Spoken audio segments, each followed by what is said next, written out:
Windows Daily Helpline 296. It is 9 a.m. September 22nd, 2023.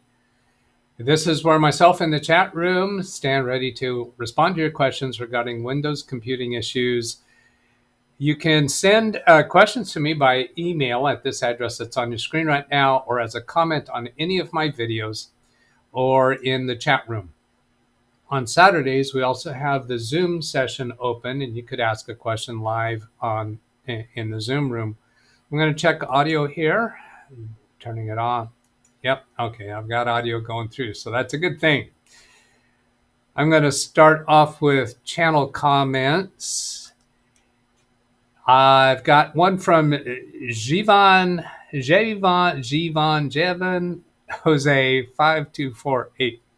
In response to the video of Windows 10 home drive encryption on by default, he says, "Hello, I do not have TPM or BitLocker in my system. Still, my drive is locked using BitLocker automatically. How can I recover my drive? Windows 10 home is installed in my device."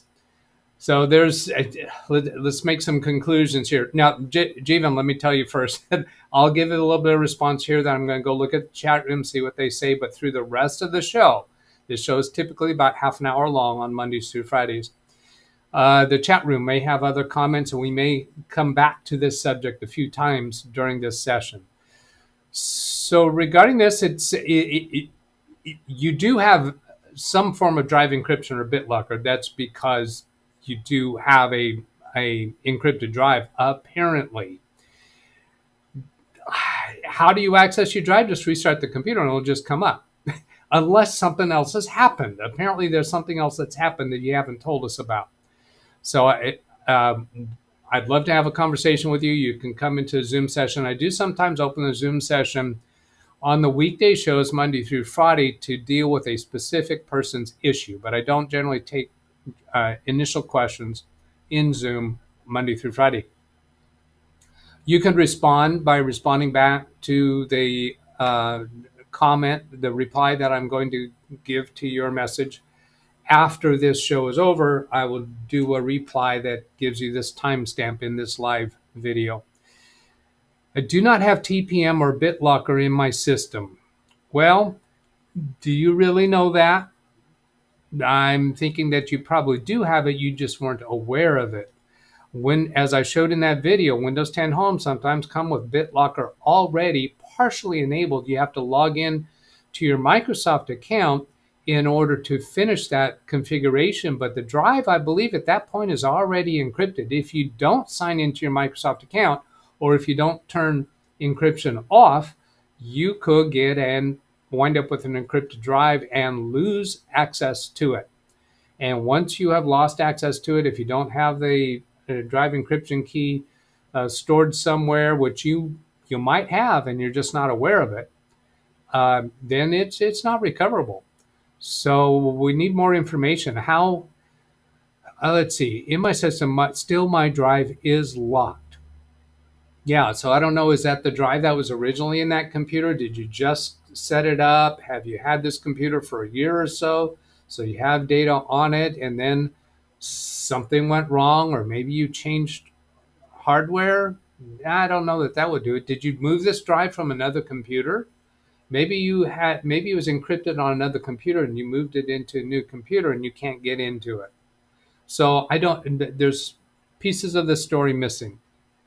But we will work with you on this and try to get a resolution. Now, a resolution might be a conclusion that, yeah, there's no way to recover that, but we don't know that at this point. Okay, I'm going to go take a look at the chat room and see if anybody has responded to that at this point, and then I'll go on to some other things that I have lined up for this morning's show. Zoom this in a bit, scroll up. Ken Stout says, "Good trailer. I would like to request that Grandpa Doug get on the raft on the next trip, though."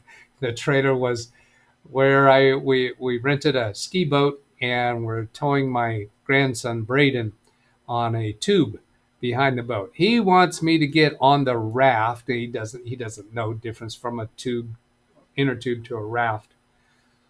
But it kind of looks like a raft, doesn't it? Yeah, that's not going to happen, Ken. No, not going to happen. William Dawson, hello. Some chit chat between people. Martin Hogg, Rand Israel, William Dawson Kinsat, Selden Ball, Bobby Warren, Rick Lakes. Hello, I just woke up again. Bobby, at the end of yesterday's show, you said you had a question. You could put that question into chat. Zoom session is not open for that. I know you went into the Zoom session this morning, but no. Your questions Monday through Friday come through email or chat or comments on videos. Alice, hello. Speedy C, Jeff Ryman, Rick Lakes, Rand Israel. Windows 10 11 is called device encryption. BitLocker is for Pro and above. Yeah, well, it uses Windows 10 and 11 Home uses device encryption. But when you read into the details, at least when I read into the details, it looks like it is based somehow on BitLocker technology, but they don't actually call it BitLocker. They call it drive encryption. It sort of apparently is BitLocker, but isn't BitLocker. And there's even a way to add actual BitLocker on top of Windows 10 Home without using the built-in encryption. So that's all kind of weird the way they did it. I saw lots of other people complaining about how they worded that. I'm guessing that this guy has Windows 10 Home and it's driving device encryption was on by default. He didn't realize it, and now he's lost access to the drive, maybe because of moving the drive from one computer to another. Zavi Manor, it's based on BitLocker but has different characteristics. That's right. Greetings, humanoids, from Brian Lightfoot. Bobby Warren, my computer frozen on Wednesday night before Ken Stout Zoom homies. When I was in the Zoom with William, my computer locked up. Restart the computer. From that much of a description, that's not an issue to pursue. The only time that you would start troubleshooting that is if it's happening over and over and over. Then we can go look at what's causing that. But if it's a one-time thing, no, there's no troubleshooting called for based on that. Martin Hogg, love the waterfall trailer. That wasn't the trailer today. Today was the trailer on the lake. Bobby Warren, I did it yesterday. What did you do yesterday? On that night, I meant. You restarted the computer? Okay, bada boom, bada bing, you're done. It's solved. You got restarted and you're functional. There's nothing else to do with that. Okay, so then I'm going to come back to emails that are lined up for today. Let's see. This one is a time slip, and I emailed it to myself. There's nothing confidential exposed here. So I'm going to redo this, show you this time slip from 3:45 to 4:06 p.m. So that's like 25 minutes, 26 minutes. Phone and remote support regarding faulty functioning of mouse and keyboard or CPU intermittently freezing. Let me give a little more of the background story of this. The day before I had worked with this client over the phone, we connected an external backup drive and got her backups functional again. And we added an email account to her Microsoft Outlook. Her first text message to me was, my computer is unusable since that work we did yesterday. We need to undo that, put it back the way it was because it's freezing up. I can't do anything with it. So she told me that, and I'm thinking, all we did yesterday was we connected the external backup drive and the backup software, got it engaged, and then added an email account to her Outlook. How could that be making her computer cause it to be freezing and unresponsive to the mouse and the keyboard? And I was thinking, she's probably just, somebody gets a flat tire on their car and they blame the mechanic that last changed their oil. No. But it turned out, yes, that the work that we did cause this problem. Reading on, for those of you who are read ahead, you already know this, concluded that connecting the USB external backup drive adjacent to the transceiver for the wireless keyboard and mouse was causing interference, resulting in unusable keyboard and mouse. Move the transceiver to USB port on the opposite side of the computer to solve the issue. And I just brought this one to the table to point that out, that That's a thing. Connecting a USB cable next to or on the same bus as a transceiver for wireless keyboard and mouse can cause a problem for that keyboard and mouse. She had also told me in her original text message that she already changed the batteries in the keyboard and mouse before contacting me about it, because she's been through that before where her keyboard and mouse stopped working, and I said, well, put new batteries in it. And she goes, oh, okay. And it solved her problem previously. This time it didn't solve the problem. Then I think I have a couple more emails here. I do. From Martin Hogg. He says, thanks for yesterday's comments. Now, this is an email he sent yesterday, so it was yesterday that he's referring to here. Thanks for yesterday's comment on non-detected pin drive. So I'm supposed to have chat visible over on this other monitor for me.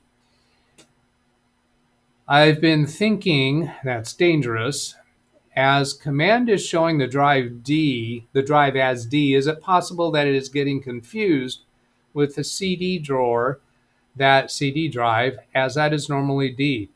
As odd as that sounds, I have come across that before regarding mapped drives. I have had occasions where a mapped drive letter is using the same drive letter that is referred to that the CD drive uses. So you click on that map drive, and in Windows Explorer, it shows the right name for the map drive. But when you click on it, you see the content of the CD drive. Now, I don't know that I've seen that in Windows 10 or 11. I don't think I have. I think it was maybe that was like Windows 95. If this is the case, I could rename the pin drive, giving it a new label, or if it's an easy thing to do, you could open the computer and shut the computer down, of course, open the computer and disconnect the CD drive.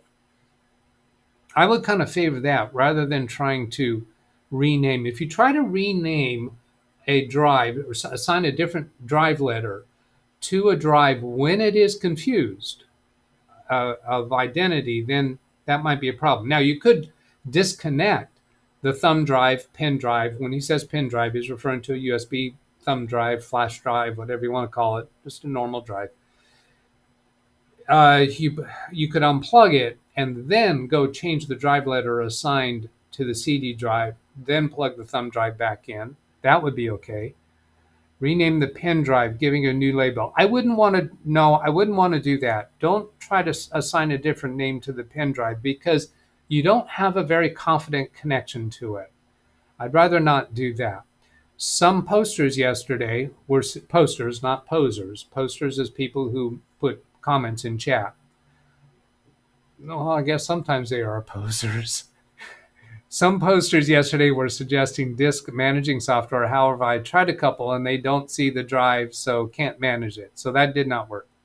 I realize that spending time on this is not commercial, meaning it's not, worth it because it's inexpensive. And I agree with that, but I don't mind spending time on it either because it's interesting. And he says, as I'm retired, age 76, so 1 year ahead of me, and am a carer for my wife who has dementia and lower spine injury. Sorry for that. So challenge keeps my little gray cells ticking over. And that is super, super important. And that's one of the reasons why I wanted to start a YouTube channel when I did. And because of the mental challenge of doing all this stuff of running a show keeps my mind active. Now, I'm still working. I still have my day job business, but I've been doing it so long that it's kind of, I could do it with my hands tied behind my back while I'm asleep. Not really, but sort of. Whoops, I got the wrong computer. So I have finished that. He says, thanks again. Then going back to the next email. Oh, that was just a duplicate. Yeah, Martin, the second one that you sent was a duplicate. The first one came through. Now, go look at chat. Ren Israel, could be a USB power delivery issue.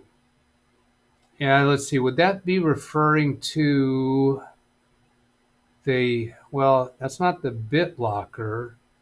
That is, was that regarding the Oh, okay. Regarding the problem with the USB keyboard and mouse, if it wasn't just because it was if it was because it was connected adjacent to the transceiver, the thought there is that it's an electromagnetic interference somehow of having that cable so close. If it's connecting to the same USB bus, then power delivery, well, the transceiver is not delivering power to the keyboard and mouse because the keyboard and mouse have their own batteries, but it's sending transmission. But the USB for the external drive is not delivering power to the USB drive because this particular USB drive has a AC power adapter. So it's only signal. So I don't think that's related to power, but not certain. I haven't dug into what causes that a little bit. Yeah, I know. I just made a pun. I didn't dug into. My name is Doug. John Williams, sorry about being late. Hope everyone's doing well this Friday. Is the D drive letter? Is D the drive letter or the volume label? And I think it's the drive letter assigned to it. Lawn Dog, yes to Ran Israel. External hard drives can put power delivery from the USB on edge. I have one particular portable hard drive that does this. It was given to me. That would be true when you're using a USB external drive that gets its power through the USB. That's not the case with this particular external drive. I know that because I recently supplied a replacement AC adapter for her. She has one of these phantom drives, and I have a bunch of them, and I have extra power adapters. The previous time, a few weeks ago, when I worked with her on the problem that her backups weren't working, I had her look at the drive, and basically what we found is there was no AC adapter plugged into it, and there was no AC adapter under her desk that fit the plug. So I said, well, I have extra. Just come over and pick one up. I won't charge you for it. So she took that back home. So I know what drive she has. It's one of these phantom external drives. Rick Lakes, good morning. Lundog, and I discovered what the person was saying to me about this particular drive. This is back here. Can put power delivery. I have one particular portable hard drive that does this. It was given to me, and I discovered what the person was saying to me about this particular drive. So I guess the person that gave you the drive was describing a symptom they were having, and once you received it, you discovered that, yes, that because it is delivering power over USB, that's what you had happen. I have a redirect today to Carrie Holzman's show. That's what I redirect to on Fridays. And do I have anything else to bring up? If not, we might end the show early. Let's see. Oh, no, I already did that one. I was looking again at the BitLocker. Go check and see if I have any favorites pinned in referencing today's show. I do not.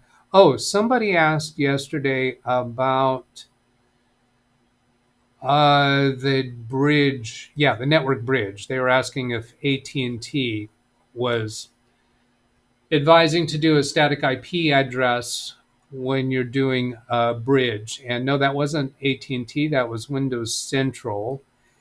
And this is a really long link. It's too long for me to pin that into chat. How about, let's see what happens if I Control-C, copy that, and do Google search for that phrase. Does it get the window? Yeah, here's Windows Central. So then if I copy link address, will that one paste into chat? Bridge. I don't remember who is asking for that. Bridge instructions. Yeah, that's going to be a short enough link. Zvimanor gives us a link. Check how much the USB draw power from Nersoft. USB over Ethernet. USB over Ethernet. What? Oh, no. We have Power over Ethernet. We have Ethernet over AC. This is using a Ethernet cable to send a USB signal. That's interesting. USB network gate enables work with remote USB devices over Ethernet as if they were plugged into your own machine. Interesting. I had not heard of that. Now, USB dev view is a small utility. Does it show us how much power is being consumed somewhere? Version history, these column headings, connected safe to, I don't see anything there that indicates how much power. I'm going to try searching for the word power. It occurs there a few times. Some USB devices with bad driver may cause USB dev view to hang. In order to bypass this problem, turn off retrieve USB power version option. Version information option, USB power, fixed to the correct power value.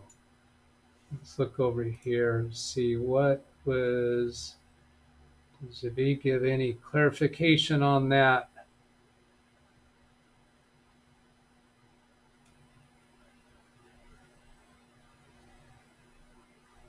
Yeah, I don't see how this tells us power utilization.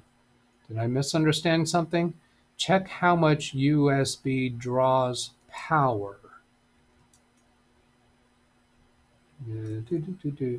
How much USB draws power? Yeah, I'm not seeing that. Okay, continuing. Bridge instructions, Ran Israel, someone site. I guess it was Ran Israel that asked about about that. I might have remembered that, given if I didn't have so much going through my head right now, trying to put on a show and figure out what I want to show, how much time has gone by, and so on. Yeah, that's my excuse, and I'm sticking to it. I believe it's typically 600 milliamps draw for a USB device. I find that hard to believe.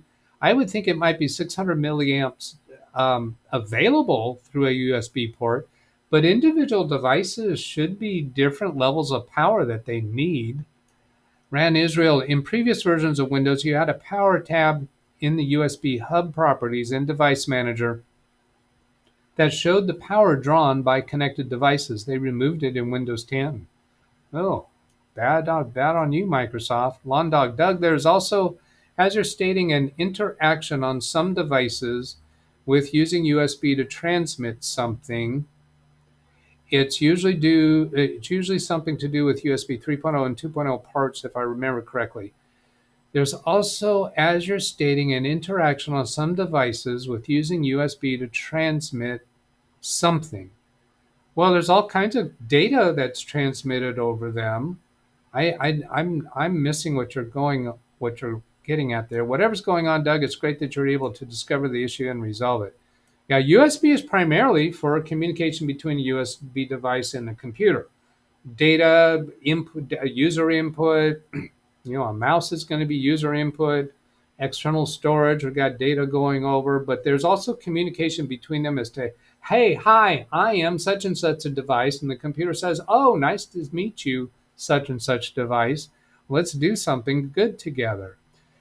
So they have their communications with each other, and then their work that they do for us as human meat sacks. Scroll down to download and run this tool. Scroll down to download and run this tool.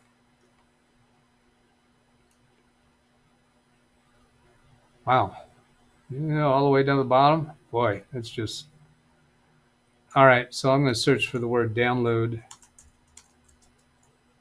and run. Nope, I don't get that. This tool? That's a lot to scroll through.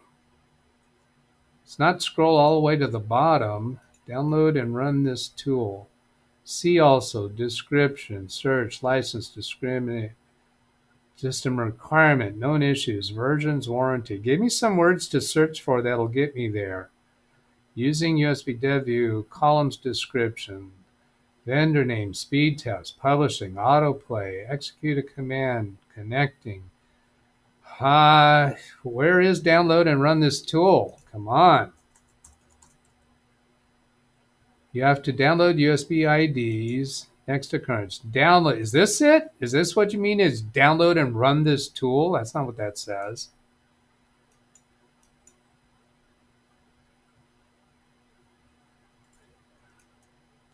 All right.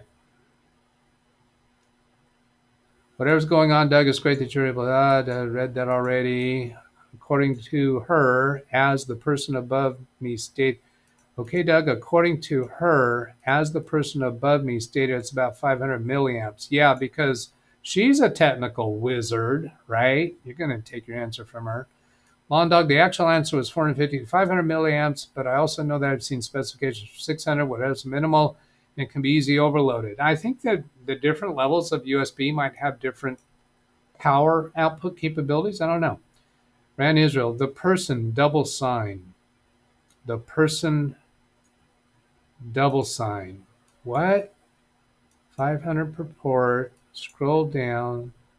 The person double. Oh, double sigh. That's a typo. The person double sigh. Someone. I'm thinking he's referring to when I said somebody yesterday asked about the configuration of bridge. How does the chip processing the power, how does the chip processing the power, which it is a regulator, deal with an overload? Lundog, error checking, please. Which is a regulator deal with an overload. How does the chip process? Moving on. Nur isn't big on UI, but he's a good programmer and a nice guy. Doug, I don't know if you're familiar with the company NurSoft. Well, only that I've utilized it many times. They have good tools, yes, in there, but some of them you have to be careful using. Windows doesn't like them in a lot of cases. You have to be careful using, and Windows doesn't like them. The time you save using Dragon Naturally Speaking, I spend more time trying to figure out what you were trying to say than it would take for you to type it. William Dawson, normally USB has 500 milliamp for USB 1/2 900 for USB 3, which is true. Every USB device has its own current draw. Yes, that's every USB device will be drawing whatever it wants up to the level that the USB port is capable. Meeting Windows Defender will flag it's mostly for what it does. In a lot of cases, meeting Windows Defender will flag it's mostly for what it does. I'm going to stop reading your stuff if you don't read it, proofread it, please. Yes, that's it. Referring to the person that he was referring to yesterday's thing about bridge mode. Zavi Manor, image tree. What do we got here? Power connected, safe to unplug, disable. Power. Oh, here's the power output. IMGTR. Is that what we had on this NurSoft? Is that the same program here? This was IMGTR. IMGTR. IMGTR. No, they don't have that name on here, so I'm guessing this is some other tool. This was a photo, I think, that Zvi gave us of his own use of that. I will ask the computer authority Google, yeah, rather than what's her name over here on my desk. Here is the link from Zvi, perhaps for that. Nope, that gave me another picture. This is nursoft.net utils. Oh, no, that's where the picture is. Okay. NurSoft USB device. Okay, so USB DVI. So that would mean it is this one. Download USB. I guess I could have just downloaded it and show what it looks like if I was willing to. And it's zipped. All right. Extract all. USB dev view. And then launch it. There it is. There it is. Power. I don't see a column labeled power. Oh, the scroll bar.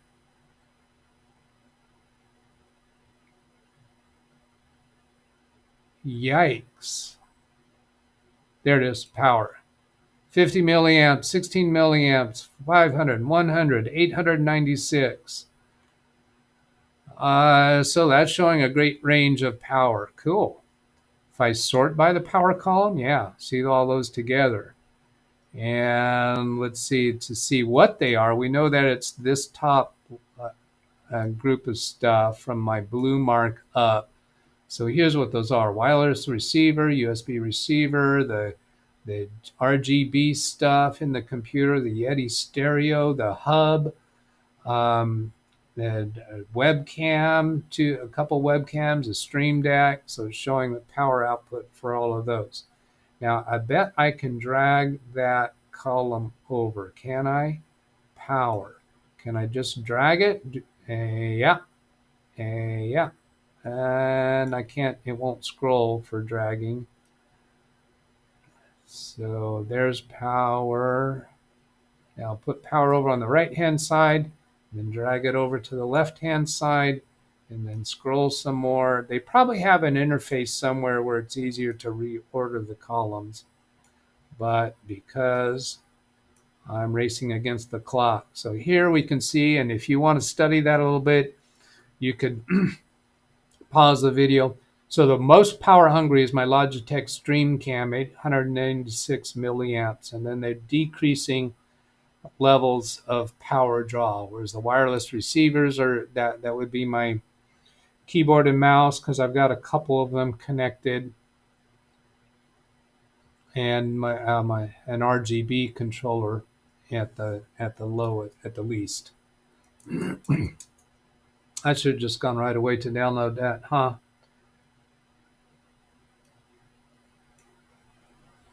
Ken Stout, psi equals double psi. Google says, what's the maximum current of USB 3.0? 900 milliamps. And what was I, 896? And what about 3.3? And what about USB Type-C? 3.0 is not the highest level of USB we have, which I do recall because I think they did raise the current over the last 10 years. Somewhere along the line, the power got increased. Alice agrees with Londog. And Israel Londog said the person at 923 regarding my comment at 922. Said the person. And Israel said the person at 923 regarding. Oh, okay. And you were saying, hey, you were doing a psi, the person, because Londog refers to you as the person instead of as Ran Israel. I'm sorry. I apologize on behalf of all of us, Ran Israel. You feel neglected and underappreciated. I tell you, I appreciate you very much here, Ran Israel. You come up with some very helpful comments. So you're one of the stars around here. Londog, well, the way things are going today, Alice, I'm not sure I want to answer anything. Yeah, Londog, you're. Oh, I've been dogging on you about your dragon, naturally speaking.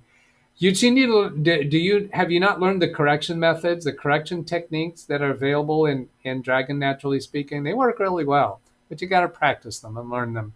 Not only did I look this stuff up, and of course, anything you get from the internet, you need to take with a grain of salt. Agreed, big time. But it is a reference to work with. Yeah, I guess my big toe has been stubbed.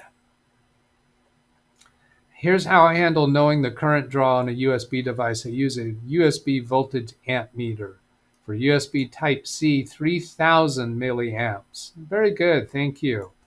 And Ran Israel says, thanks. Yes, you are a very, very valuable person around here. Many people, almost all, are very, very valuable. Basically, if you haven't been blacklisted, if you haven't been blocked from my channel, I consider you a very valuable person to have around here. I know all this stuff, and apparently so does RAND Israel. USB-C has varying currents and is constantly being updated for more current. I hope that's the best way to say it. All right, I'm gonna shut this down. Jim, on the other hand, I am chopped liver.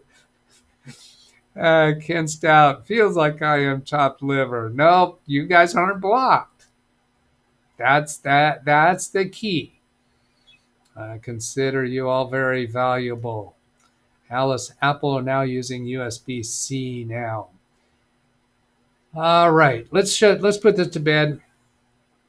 Windows Daily Helpline. You can ask questions regarding what Windows issues. That's the thing we love. If people are having some kind of trouble, some kind of problem, some kind of issue, or question about Windows computers and Windows computing, you can send an email to me at this address or comment in any of my videos or ask questions in the chat room. On Saturday, we include a Zoom session, and you can ask questions there as well. Monday through Friday, the show starts at the same time, 9 a.m. Pacific time. On Saturdays, the show typically starts at 11 a.m., which is for tomorrow. That will hold true for tomorrow. So have a great weekend, everybody. Catch you another time. Goodbye.